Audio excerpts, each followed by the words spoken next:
Liverpool, with its miles of docks along the River Mersey.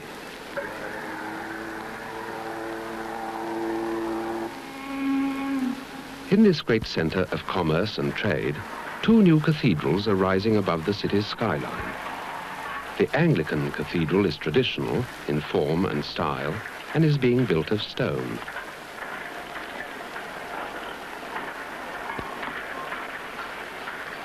Three-quarters of a mile away, the Catholic Cathedral of Christ the King is climbing out of the ground in reinforced concrete.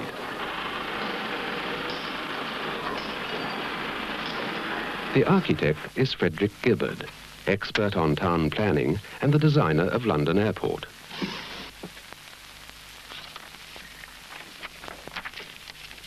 With the agreement of Cardinal Heenan, he decided to apply techniques of industrial construction, using methods and materials unknown to the cathedral builders of the Middle Ages. He planned his cathedral as a great circular building, a huge volume of space to enshrine the altar at its centre. Concrete ribs rise in a cone over the sanctuary and then sweep upwards to form a great tower, high over the altar.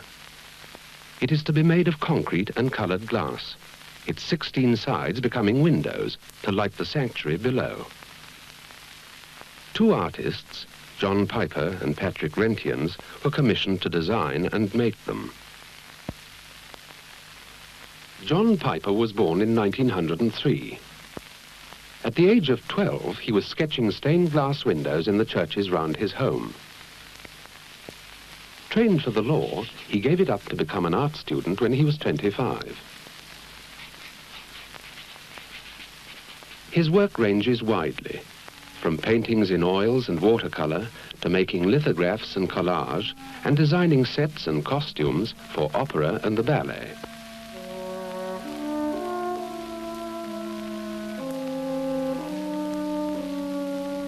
His enduring interest in church art and architecture has led him naturally to the design of stained glass. His most important work so far is the baptistry window of Coventry Cathedral.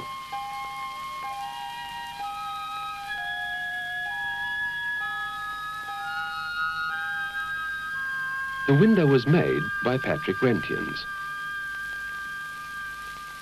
Of Russian and Flemish descent, Patrick Reyntiens was born in England in 1925. Trained as a painter, he has made his career the design and construction of stained glass windows, using traditional methods in which thin glass is cut to shape and supported in strips of lead.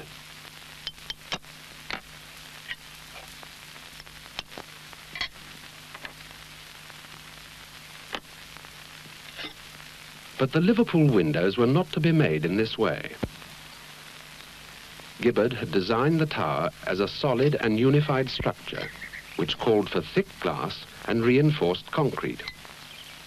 He had originally supposed that there would be some repetition of pattern in the 16 sides of the tower. But in their search for the simplicity essential for work on such a scale, Piper and Reyntiens evolved a different idea.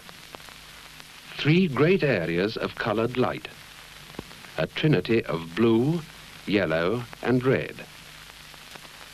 The concrete ribs of the tower would be reduced to reference lines in a continuous but varying flow of colour.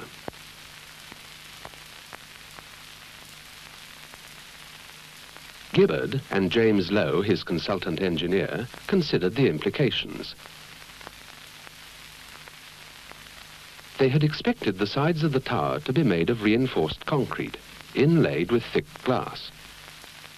But to achieve their design, Piper and Reyntiens needed to reduce the amount of concrete and use more glass in its place. There were all sorts of engineering complications, not least the selection of a material to bond glass to glass and make a strong enough joint.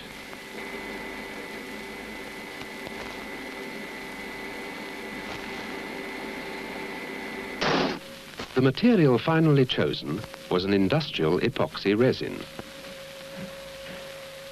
Engineers and chemists collaborated in developing it. How would the bond weather? Would it resist fatigue?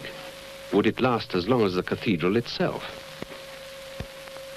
In the end, an epoxy resin mix was evolved which had all the necessary qualities. Strands of fiberglass, coated in epoxy, would be embedded in the bond at intervals to reinforce it, just as steel reinforces concrete. The mix, epicoat resin, hardener, sand and carbon black, would be applied from a polythene bag, like icing a cake.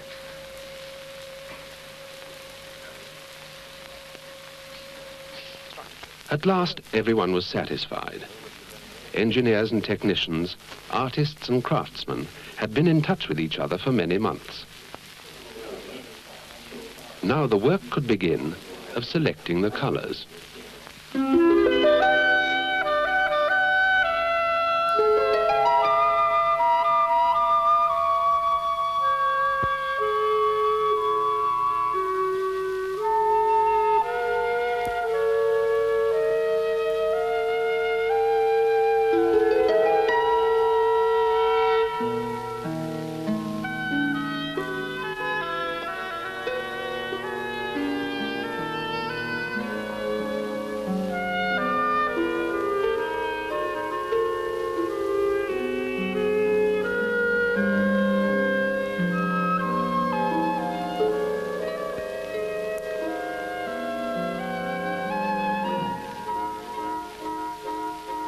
From the original sketches, a full-scale cartoon for each window was worked up on the floor of Piper's studio.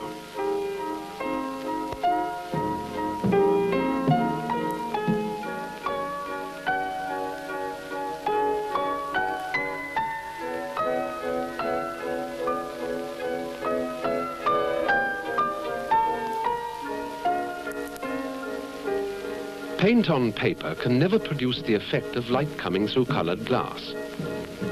So the cartoons stood for something that could only be demonstrated when the windows were finished, when it would be too late to make changes.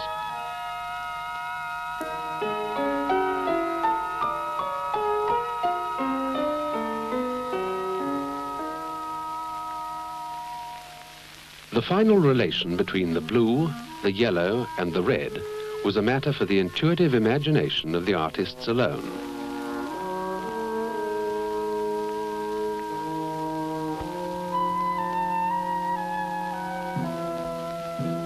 The ribs within each panel were marked out in black. The lines appear random, in order to integrate the separate panels into the overall design.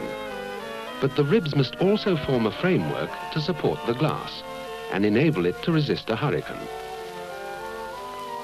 So they have to meet the requirements not only of the artists, but also of the engineers.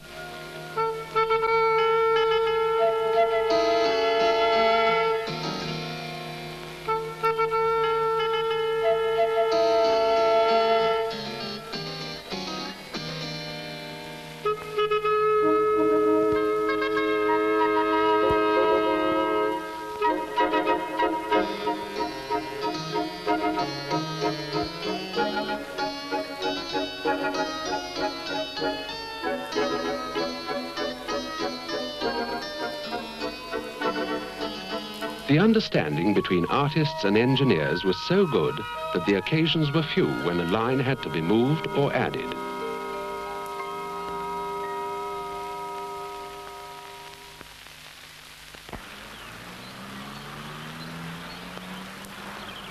The panels were made in a small studio at Loudwater, outside London, specially designed for the job.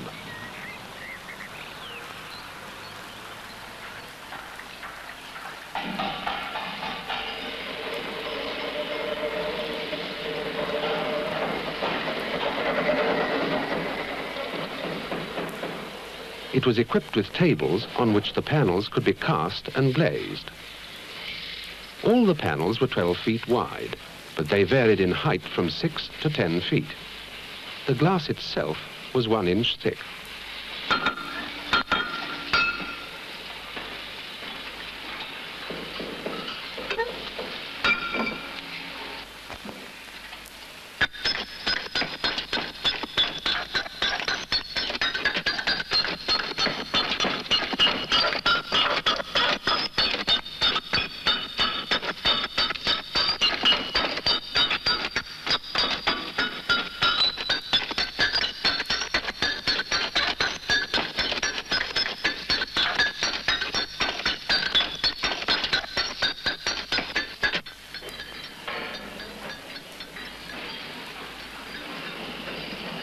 paper templates, glued to polythene, were used to position the glass.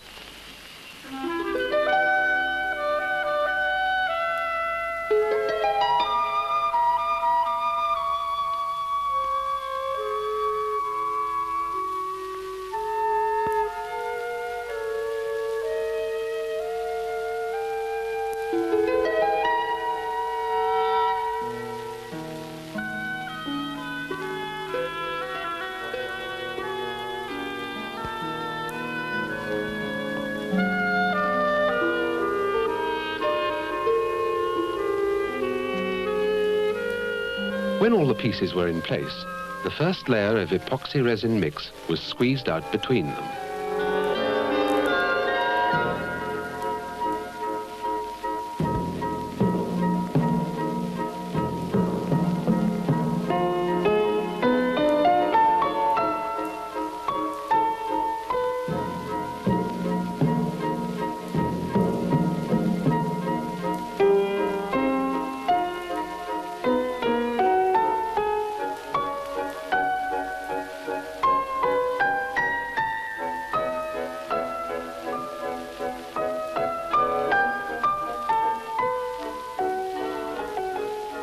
In a few hours, the separate pieces of glass become a solid slab, bonded to the panel.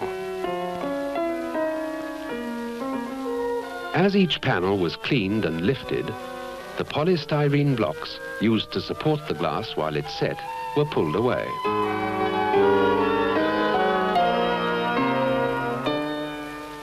Once approved by Reyntiens, the panels were put into store till the time came for them to be hoisted into place on the tower.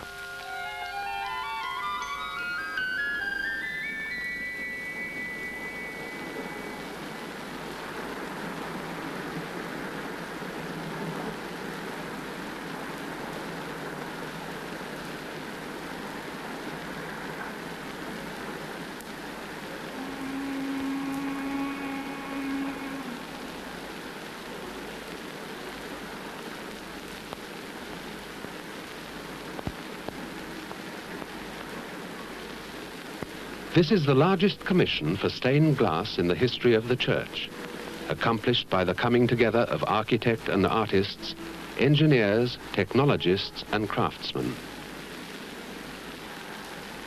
Together they have produced a crown of glass for the Cathedral of Christ the King.